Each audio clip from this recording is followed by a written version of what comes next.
Autre audience, cette fois-ci à la primature, ont été successivement reçus le commandant de la mission de l'Union européenne chargé de la formation de l'armée malienne. L'officier français a annoncé au chef du gouvernement l'arrivée à la mi-février d'une équipe d'experts pour évaluer les besoins de l'armée malienne et aussi une délégation de la Commission de l'Union européenne en charge de l'action humanitaire. Naturellement, les échanges ont porté sur la situation humanitaire dans les zones en conflit et la bonne nouvelle est que l'Union européenne octroie à notre pays 13 milliards de francs CFA destinés à l'action humanitaire. Mohamed Diarra.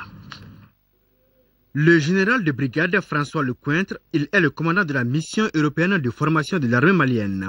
Et c'est lui désormais qui a la responsabilité de renforcer les capacités de l'armée malienne. L'officier français est venu échanger avec le Premier ministre sur le lancement très prochain de cette mission au Mali et le calendrier de la formation. Le général français annonce qu'à la mi-février, une équipe de liaison se rendra au Mali pour faire l'expertise de l'armée malienne. On va voir quand est-ce qu'on commencera la formation des recrues elles-mêmes. Des soldats maliens, la formation qui va se faire par phase successive de groupes de soldats, qui pourraient être des compagnies ou des bataillons de l'armée malienne, se ferait entre 2 et 3 mois, pour chacune des périodes de formation. La formation proprement dite devra commencer en fin mars et aura une durée de 15 mois pour un coût estimé à près de 8 milliards de francs CFA.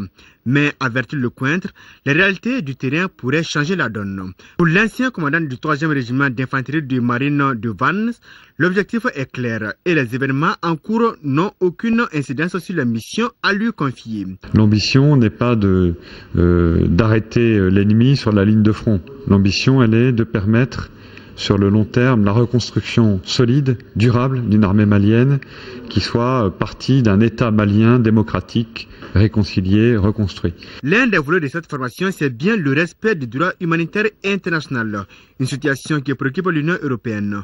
Le commissaire de l'Union européenne est venu partager son inquiétude avec le Premier ministre et par la même occasion le rassurer de la disponibilité de son institution à aider le Mali.